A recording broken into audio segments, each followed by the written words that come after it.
जय श्री राम सभी भाइयों को। आज अपन जानेंगे कि किसका नाम जपना चाहिए, किसकी बात हो रही है। ठीक है, पिछला एपिसोड आपने नहीं देखा तो देख लीजिए ज्ञान गंगा का। ठीक है, उसमें नाम की महिमा है और इस ग्रंथ का भी नाम जपू, नाम जप की पूरी महिमा है। तो इसमें देखिएगा आप किसका नाम की बातें हो रही है। ठीक है, और कबीर जी की वाणी है वो भी अपन आगे जाके पढ़ेंगे। ठीक है, तो देखिए आप।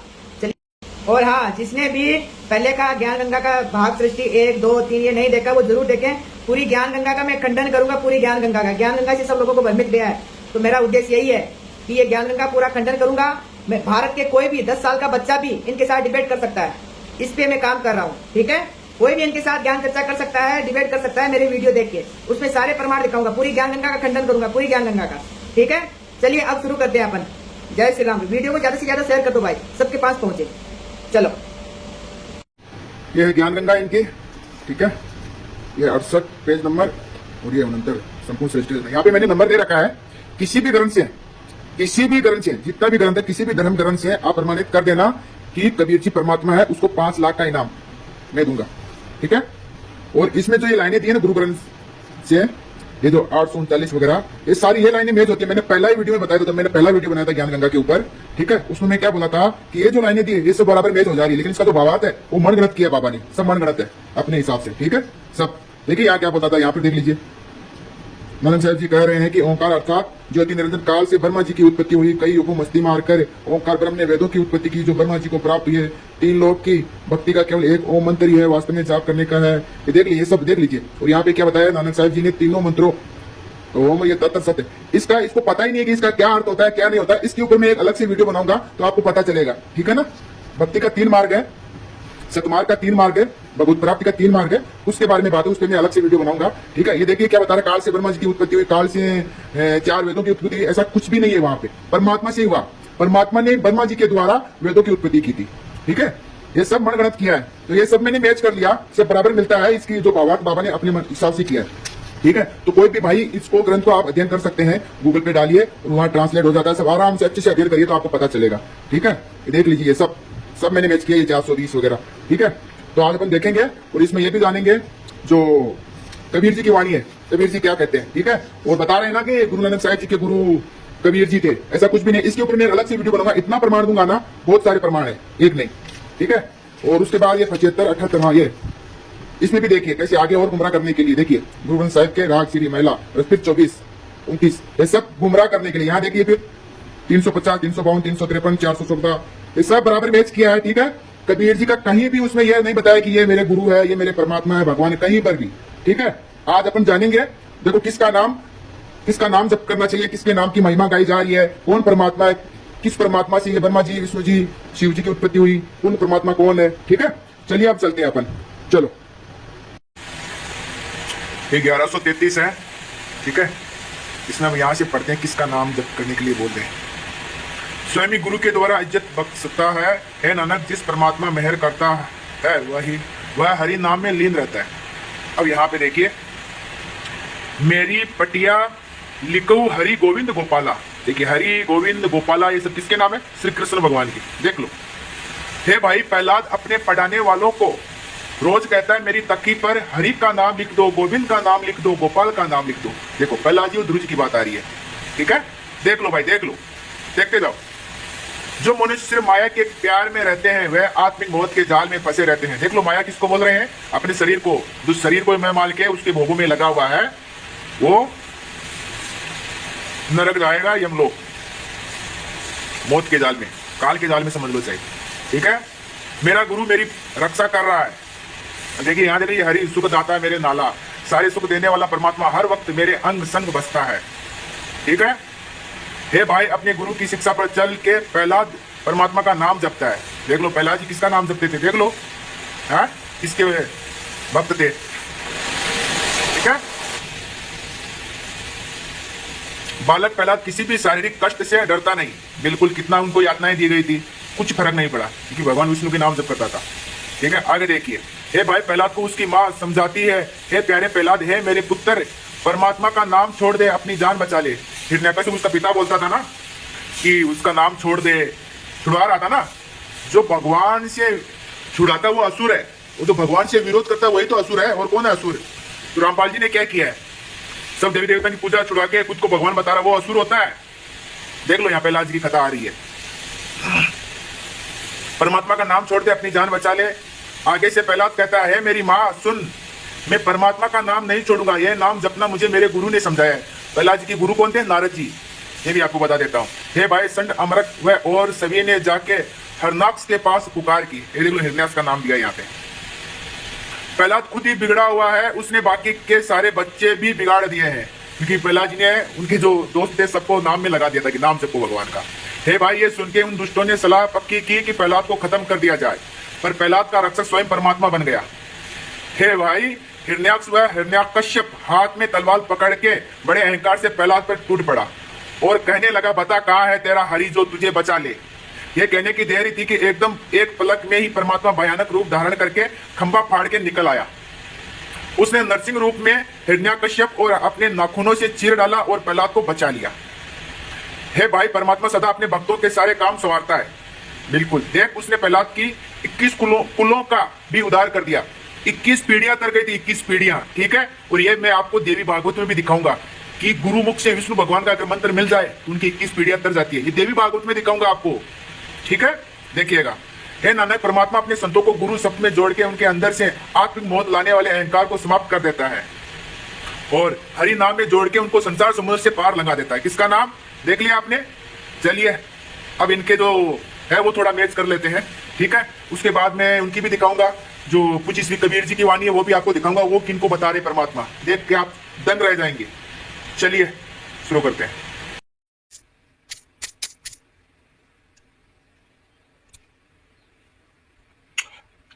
अब यहां पे देख लीजिए, ब्रह्मा के द्वारा सामवेद, ऋग्वेद, यजुर्वेद व अथर्ववेद चारों वेद प्रभु ने अपने आप से ही प्रकट किए हैं। ब्रह्मा के द्वारा, ब्रह्मा जी के मुख से ही प्रकट हुए थे ना चारों वेद, लेकिन वो परमात्मा की इच्छा से हुए थे। देख लो यहाँ, ये चारों वेद प्रभु ने अपने आप से ही प्रकट किए थे ब्रह्मा के द्वारा। ऊपर लिख लो, आप अच्छे से पढ़ लो। माया के 3 गुण भी उसके अपने आप से ही पैदा हुए हैं, ठीक है। कोई जीव उस परमात्मा का मूल्य नहीं आंक सकता। जीव उसी तरह बोल सकता है जैसे जीव प्रभु स्वयं प्रेरणा करता है, ठीक है। पढ़ लो ये, देखो यहाँ पे ये भी पढ़ लो। उत्तम जन संत भले हरि प्यारे। देखो हरि, हरि की बात हो रही है। अब हरि कौन है वो भी हम दिखाएंगे आपको। जो लोग परमात्मा के प्यार हैं वह श्रेष्ठ जीवन वाले, वह संत वह भले हैं। यहाँ हरि रस माते पारी उतारे, वह परमात्मा के नाम रस में मस्त रहते हैं। परमात्मा उन्हें संसार समुद्र से पार लंगा लेता है, ठीक है। देखो हरि की बातें हो रही है यहाँ पर भी। हे नानक, उन संत जनों की संगति कर उनके चरणों की धूड़ ले, उन्होंने गुरु की कृपा से परमात्मा को पा लिया है, ठीक है। हे प्रभु, सारे जीव तेरे ही पैदा किए हुए हैं, तो सबके दिल की जानने वाला है। बिल्कुल, चलिए ये देख लीजिए, अभी आपका पेज नंबर 1037 वाला है। हवा, पानी आदि तत्व व निर्लोभ अपने आप से ही पैदा करता है। परमात्मा अपने आप से पैदा करता है सब। सृष्टि पैदा करके अपने आप से ही शरीर और शरीर किलों के राज्य जीव पैदा करता है। हे प्रभु, आग, पानी आदि तत्वों के बने शरीर में जीवात्मा तेरी ज्योति है। किसकी ज्योति है? परमात्मा की, ठीक है। और गीता जी में अच्छे से पढ़ लेना आप, अध्याय 15 का 7वां श्लोक भी, ठीक है। ये जीव मेरा ही सनातन अंश है। और अध्याय 17 भी पढ़ लेना। तू निरोल अपने आप में अपनी शक्ति टिकाए रखता है। यहाँ देख लीजिए, ब्रह्मा, विष्णु, शिव निरोल अपने आप से परमात्मा ने पैदा किए हैं। अब ब्रह्मा जी, विष्णु जी, इनकी सृष्टि कैसे हुई है, किससे हुए हैं, ये मैं आपको दिखाऊंगा, ठीक है, परमात्मा से। और वो कौन है? श्री कृष्ण भगवान। मैं दिखाऊंगा इसी में से, ठीक है ना। आप बने रहिए, देखते जाइए आप। देख लीजिए, चांद, सूरज, आकाश भी प्रभु के निरोल अपने आप ही आप से ही बने हैं, ठीक है ना। सब कुछ भगवान ने बनाया है। जो परमात्मा ने सब कुछ बनाया है उनके बारे में मैं दिखाऊंगा। परमात्मा ने धरती, आकाश, निरोल अपने आप से पैदा किए हैं। सब कुछ देख लो यहाँ पे, ठीक है। ये है 908। यहाँ पे देखिए, पढ़िए ये। ब्रह्मा, विष्णु, महेश एक मूर्ति आपे कर्ताकारी। हे अवधू, उस मनुष्य को यह समझ आ जाती है कि ईश्वर स्वयं ही सब कुछ करने में समर्थ है। ब्रह्मा, विष्णु और शिव उस परमात्मा के एक स्वरूप है। देख लो, वही गुणों को धारण करते परमात्मा श्री कृष्ण भगवान ही।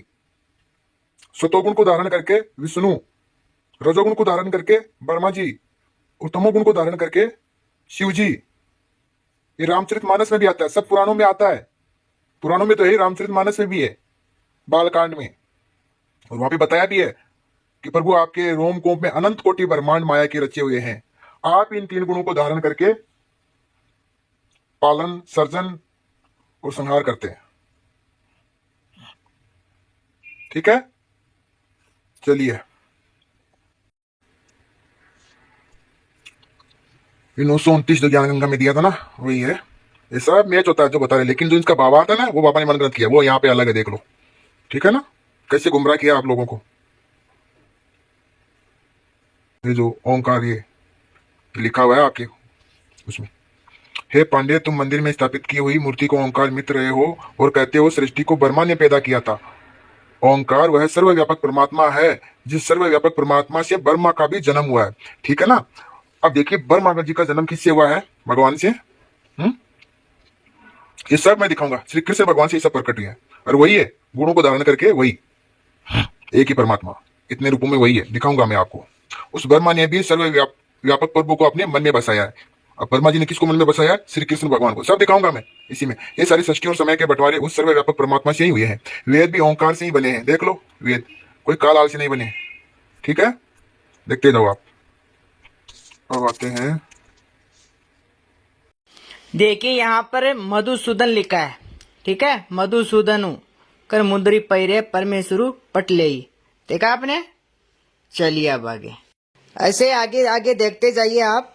ठीक है ना, किसके नाम है? भगवान श्री कृष्ण के सभी नाम है। ठीक है, आप देखते रहिए। अब चलिए आगे बढ़ते हैं, चलिए। ये पेज नंबर मैंने 1161 डाला है। ठीक है, कबीर जी की वाणी है, बहुत जगह है कबीर जी की वाणी। थोड़ा यहाँ से मैं आपको थोड़ा दिखा देता हूँ। ठीक है, मैं इसका भावार्थ ही पढ़ता हूँ, आप ऊपर की लाइनें भी पढ़ लेना, अच्छे से पढ़ते रहना भाई। ठीक है, तो प्रभु जी की इसके हृदय में बस के जीवन मनोरथ पूरा कर देते हैं। हे मेरे मन, सब दुखों का नाश करने वाले प्रभु को क्यों नहीं सिमरता? हे मन, कोई ऐसी ऊंची समझ की बात सोच जिससे तू सिमरन की ओर पलट सके। जब तक हृदय में रूपी जंगल में अहंकार सह रहता है, तब तक यह हृदय फुलवाड़ी खिलती नहीं, हृदय में कोमल गुण उगड़ते नहीं। ठीक है, जब तक हृदय रूपी जंगल में अहंकार नहीं रहना चाहिए। अहंकार वजन से ही करता है, ऐसे अहंकार बना रहता है। ठीक है, और आपके यहाँ जितने भी रामपाल जी के जितने भी शिष्य हैं, सबके अंदर अहंकार कूट कूट के भरा गया है, कूट कूट के, कि हमसे श्रेष्ठ कोई नहीं है। क्योंकि वो भी यही कहते हैं कि मेरे से श्रेष्ठ कोई नहीं है। ये बात कौन कहता है? असुर लोग कहते हैं। ये बात आपको पता नहीं है। जो हिरण्यकश्यप था ना, उसका भाई ने तो पूरी पृथ्वी को एक गेंद की तरह पाताल में छुपा के आ गया था, इतने बलवान थे। तो वो भी तिलोकी का बोलता था, मैं ही भगवान हूँ। जो भगवान बनने की कोशिश करता है वो असुर होता है। आप लोग इसको अच्छे से ग्रंथों को पढ़ोगे पता चल जाएगा। ठीक है, चलिए अपन आगे बढ़ते हैं, ज्यादा देर ना करके। तब हृदय की सारी वनस्पति को बाहर आ जाती है। जो मनुष्य किसी अहंकार में आके यह समझता है कि मैंने बाजी जीत ली है, वह संसार समुद्र में डूब जाता है। पर जो मनुष्य गरीबी स्वभाव में चलता है, वह तैर जाता है, वह अपने गुरु की मेहर से पार लांघ जाता है। सेवक कबीर समझ के कहता है, देखिए ऊपर की बात भी पढ़ लीजिए। दासू कबीर कहे समझाही। ठीक है, सेवक कबीर समझ जा के कहता है, हे भाई, सिर्फ परमात्मा के चरणों में मन जोड़े रखो। हे भाई, जिस खुदा के 7000 फरिश्ते, जैसा कि तू बताता है 7000 फरिश्ते, आप सुनिए, उसके 1.25 लाख पैगंबर, 88 करोड़ उसके दर पर रहने वाले बुजुर्ग आलिम शेख कहे जा रहे हैं, और 56 करोड़ जिसके मुसाबिक तू बताता है उसके दरबार तक मेरी गरीब की अर्ज कौन पहुंचाएगा? ठीक है, फिर तू कहता है कि उसका दरबार दूर 7वें आसमान पर है, मैं तो गरीब जुल्ला हूं, उसका घर मेरा कौन ढूंढेगा? अब यहाँ थोड़ा सा देखिए, 33 करोड़ी है खेल खाना। बेकुंठ की बातें बताने वाले भी कहते हैं कि 33 करोड़ देवते उसके सेवक हैं, उन्होंने भी मेरी कहां सुननी है। 84 लाख दुनिया के जीव उससे टूट के जले हुए फिरते हैं। ठीक है, ये आप पढ़ लेना, अच्छे से पढ़ लेना, और मैं आपको दिखा देता हूं। और कभी ना नाश होने वाली आत्मिक बादशाही हासिल कर चुका है। गहरी गंभीर गंगा माता में डुबोने के लिए ले गए। देखो जो उनके साथ हुई थी ना, वो गंगा में डुबोने के, ये विरोधी लोग मुझे कबीर को जंजीरों से बांध के भाव उस गंगा में ले गए जिसको ये माता कहते हैं, और उस माता से जान से मरवाने का अपराध कराने लगे। ये सब लीलाएं प्रहलाद जी के साथ भी हुई थी, उनको समुद्र में फेंका था। ठीक है, बांध कर, और जलाना, ये सारी जितनी हुई थी ना, हाथी से कुचलवाना, इनके साथ भी हाथी से कुचलवाने के लिए हुआ था। तो वहां पे उनको शेर दिखाई दिया था। ठीक है, नरसिंह भगवान का है ना, वही देख लो। उसका मन किसी कष्ट समय डोलता नहीं, उसके शरीर को कष्ट देके डराने का कोई लाभ नहीं हो सकता। ठीक है, देख लिया। अब चलते हैं अपन 338। अब पढ़िए, रहा देखते उसका दिल भरता नहीं, पैर खिसकते नहीं, भाव खड़ी खड़ी थकती नहीं, इसी तरह की हालत होती है उस विरह भरे जीड़े की जिसे प्रभु के दीदार का इंतजार होता है। एक कबीर जी के ही है ये सब, आपको दिखा देता हूं। हाँ देखो, कबीर कहता है जैसे परदेश गए पति की राह निहारती नारी विरह अवस्था में तरले लेती है, मिन्नतें करती है, वैसे ही जिंदगी का असल दर्जा हासिल करने के लिए प्रभु की भक्ति करनी चाहिए। आप समझ रहे हो इस बात को? जैसे कि परदेश में गया हुआ है, उसका पति और उसकी पत्नी उसकी राह देखती रहती है, उसकी हमेशा चिंतन चलता रहता है, सारा काम करती है घर में, उनका चिंतन चलता है पति के लिए। ऐसे ही हमको अपना पूरा सब काम करते हुए, जो काम करते हुए है वो सब करते हुए, ड्यूटी करते हुए, नौकरी करते हुए, घर का काम करते हुए हमारा चिंतन भगवान में लगना चाहिए। यही बात भगवान कहते हैं अर्जुन जी को, ठीक है, 7वां अध्याय में, कि अर्जुन तुम युद्ध भी करो और मेरा चिंतन भी कर, तो तुम मुझे प्राप्त होगा, उसके बाद तुम्हारा पुनर्जन्म नहीं होगा। तो यही बात कबीर जी कह रहे हैं, भाई समझो इस बातों को, समझो, आप आध्यात्मिक को समझो। प्रभु के नाम का ही एक आसरा होना चाहिए और जीव से उसे याद करना चाहिए। देख लो, समझो, जिस कृष्ण जी के आसपास तुलसी के सघने पौधे थे और जो तुलसी के जंगल में प्रेम से गा रहा था, अब देख लो ये कबीर जी के वचन पढ़ो, उसका दर्शन करके गोकुल की ग्वाली ने मोहित हो गई और कहने लगी, है प्रीतम मुझे छोड़ के किसी और जगह नहीं आना जाना। देखो गोपिया की बातें बता रहे हैं कबीर जी। हे धनुधारी प्रभु, जैसे वह ग्वालिन कृष्ण जी पर से वारने जाती थी, वैसे ही मेरा भी मन तेरे चरणों में परोया गया है। देखो कबीर जी क्या करें, मेरा भी मन वैसे ही तुम्हारे चरणों में परोया गया है, पर तुझे वही मिलता है जो बड़ा भाग्यशाली हो। देखो प्रभु को कौन मिलता है? जो भाग्यशाली है, वही श्री कृष्ण भगवान से प्रीति करता है, जो भाग्यशाली होता है। पढ़ो आप, देखो ये पढ़ लो, ऊपर का भी पढ़ लो। वृंदावन मन हरन मनोहर कृष्ण चरावत गाँव रे। हे प्रभु, वृंदावन में कृष्ण गैया चराता था और वह गोकुल की ग्वालियों का मन मोहने वाला था, मन की खींच डालने वाला था।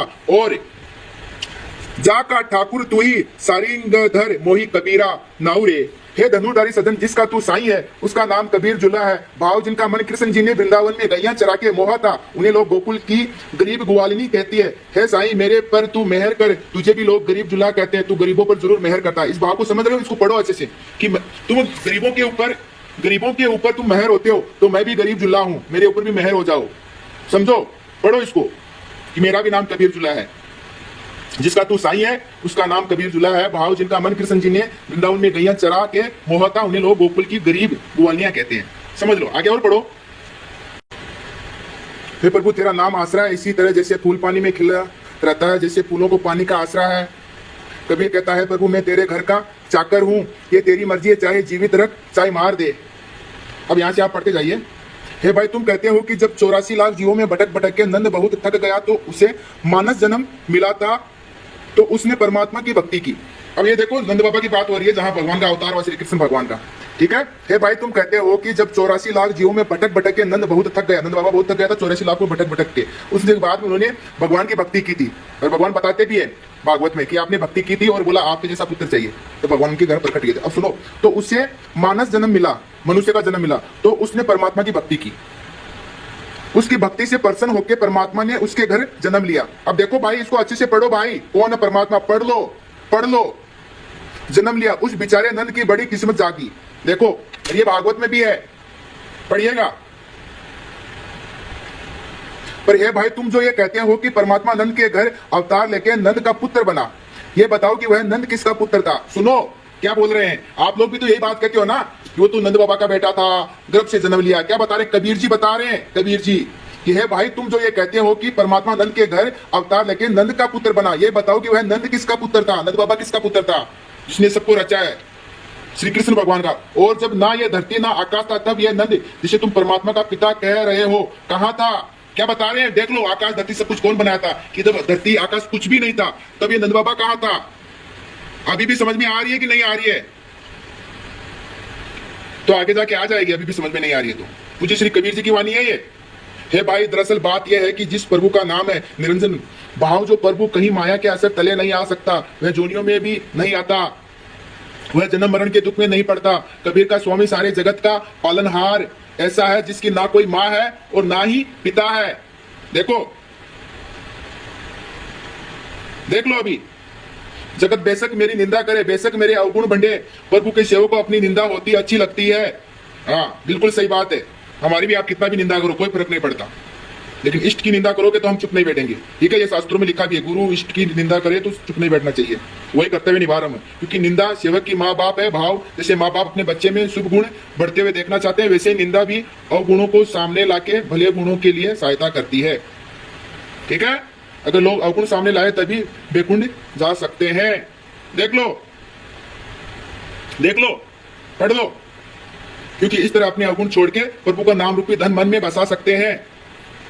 अगर हृदय शुद्ध होते हमारी निंदा हो, अगर शुद्ध भावना से हम अपने अवगुण नस्र होते सुने, अभी भी अगर समझ में नहीं आ रहा है तो फिर देख लो क्या होगा आपके साथ। चलो भाई, इस वीडियो को ज्यादा से ज्यादा शेयर कर देना, ठीक है। अपन अपना कर्तव्य करेंगे। चलिए, जय श्री राम। जो भी नए हैं चैनल को सब्सक्राइब कर लो भाई।